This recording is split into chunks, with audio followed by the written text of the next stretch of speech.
College students find a mysterious intruder in their dorm but realize that it actually needed their help.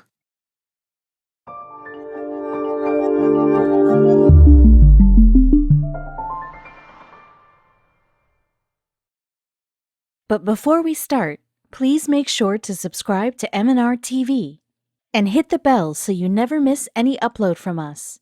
Also, leave a like right now. In this world we live in, there is such a large variety of fauna. If you travel across the seas, you will realize that every region has some animals that are restricted to that area.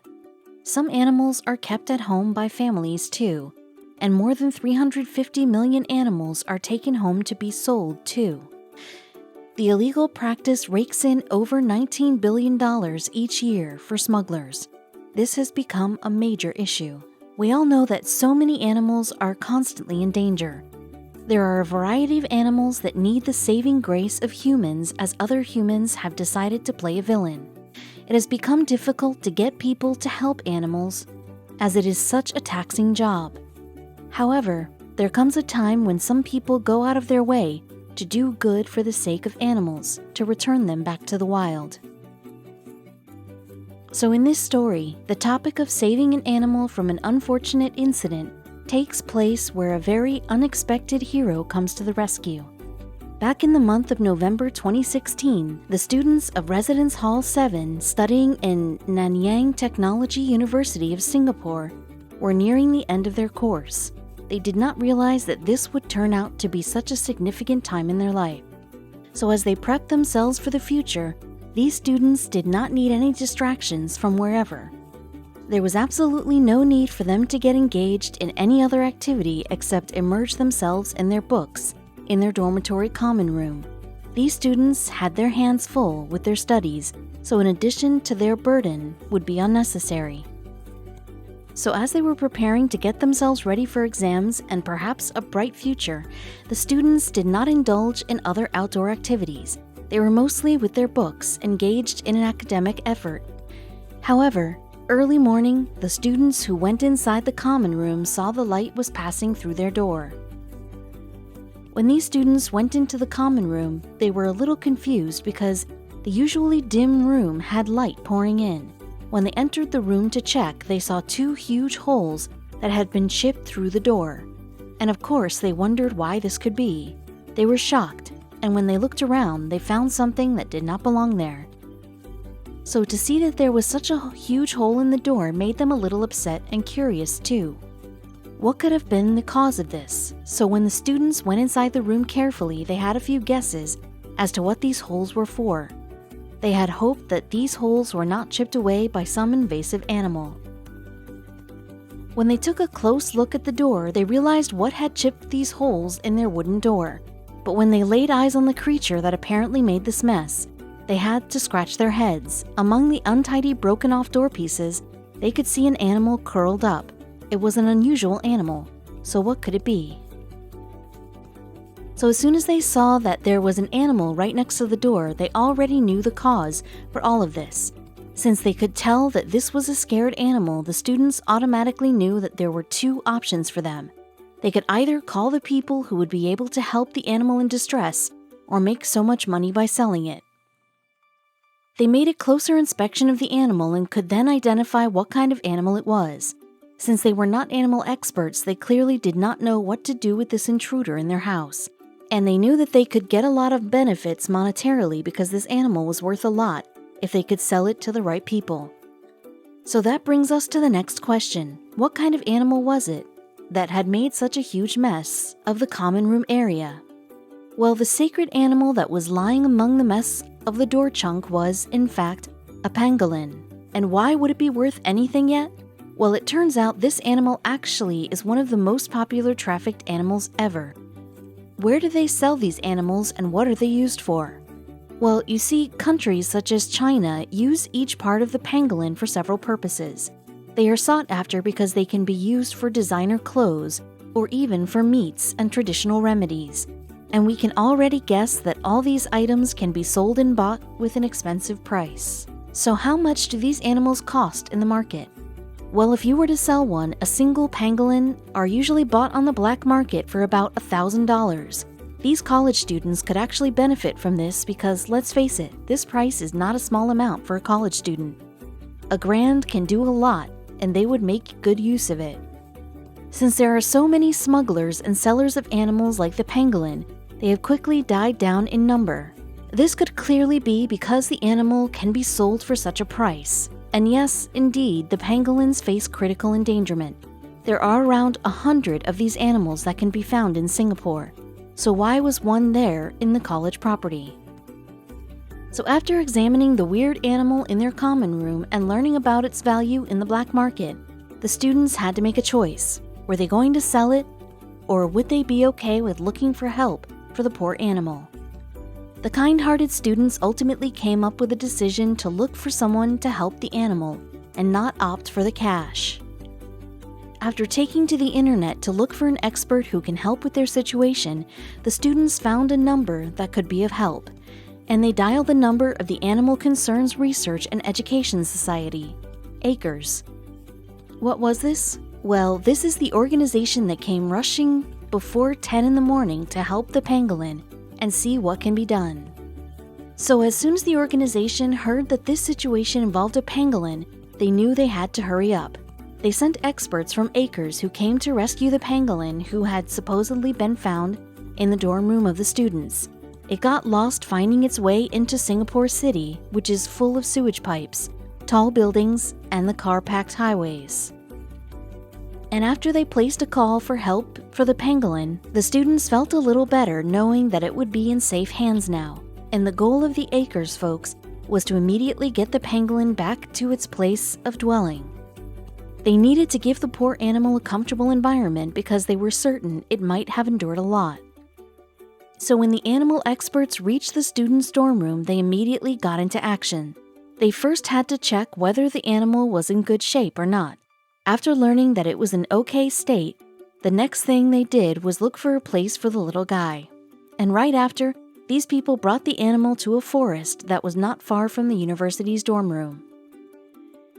So where did they take the pangolin to? Well, nearby the university premises, there were a lot of fallen tree trunks and rotting logs. ACRES Group Director Kale Balakrishnan explained. There will be termites here, ants for him. Since there was no way they could measure how long the animal had been without food or water, they were racing. The pangolin must have felt so lost and helpless when it found itself amidst the skyscrapers and cars in the city. Knowing this, the ACRES workers took the pangolin out to the forest and released it from the crate they had kept it in. And the frightened animal then took its time processing the world around it. It was scanning what and where it was. So the only thing that these people could do now was wait for how the pangolin reacted. They had no means to communicate with it or ask it how it was feeling, so they just tried whatever they thought would work. They took time to wait so that the pangolin could make its choice. So how would it behave? Has it lost its will to live and go on or not? And so after a few moments, the little pangolin came out of the crate. Well, the poor distressed animal did not just come out, it actually took off running away as quick as possible. We certainly hope it did not get lost or find its way back into the college premises again. This was such a moment of relief because now the pangolin was back to where it belonged. This was more meaningful than what everyone involved had anticipated. Since we already mentioned that pangolins are an endangered species, this was a moment that called for some rejoicing. Since the thoughtful students ended up calling ACRES, their action did more for the pangolins as a whole. Even more than they could have ever imagined. Dr. Sonia Luce was able to explain just how necessary and important the students' decision was for the pangolin family. So since there were just over 100 pangolins in Singapore alone, the need to stop smuggling or selling them was crucial, and the students did the right thing by asking for help and protection for the obviously scared animal. And by the month of September, 2 years had passed after the pangolin was discovered in the college. So Dr. Luce then took up a project in Singapore and made a remarkable realization. So what did she find out then? Well, her project revealed and recognized the importance of placing the pangolins back in the jungle. The students helping release the pangolin back into its natural habitat had indeed led to an even bigger advantage for them on a wider scale too. But you see, her project was not like ordinary. She had taken up the study of these endangered species so as to find ways to help increase their number or identify and reduce threats for these animals. And she found out that at the beginning of 2017, a local from Singapore found a young pangolin at a construction site near his house. So when the resident found this pangolin, since it resembled a Pokemon, the rescuer decided to name the pangolin Sandshrew after the Pokemon character. If you have watched the cartoon show Pokemon growing up, you will automatically know just why this would be the name of the animal. Sandshrews do in fact look like these strange creatures. After the rescuer discovered the pangolin at the construction site, it was there at home, kept as a pet of sorts. And by May of 2017, Dr. Luce and her team heard about it. They caught word that Sandshrew the pangolin had been found and soon devised a study for the animal. This study would aim to uncover how pangolins would behave after they get released in the wild again. The unique thing that this study would do was to look at how the pangolin would behave when he was kept back in his natural habitat. The main aim of the project was to show how he readjusted. This point was something that the college-going pangolin had done without any supervision.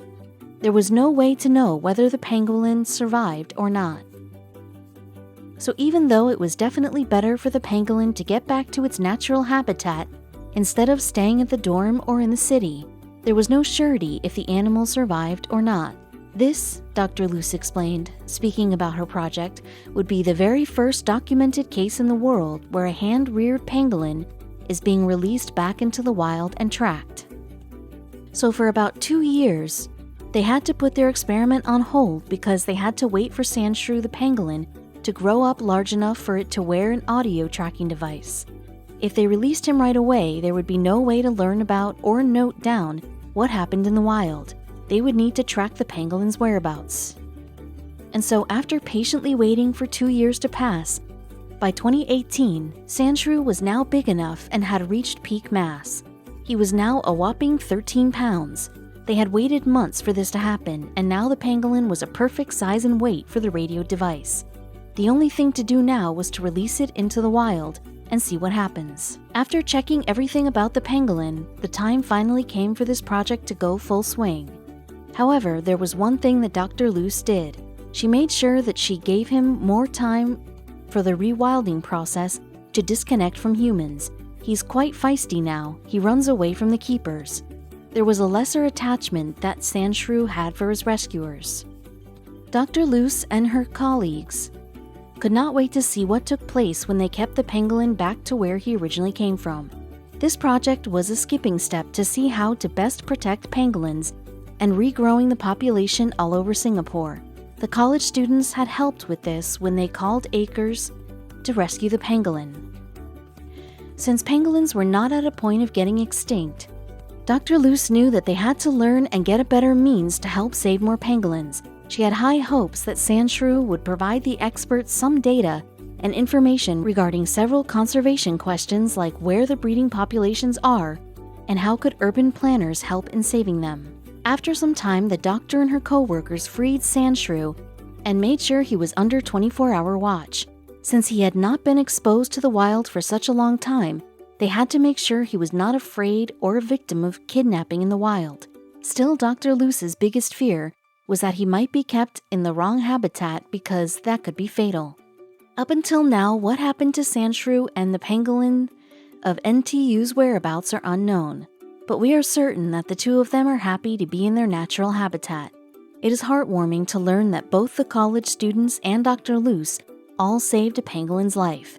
We hope more people like this exist and that pangolins can cross the endangered species line and multiply healthily.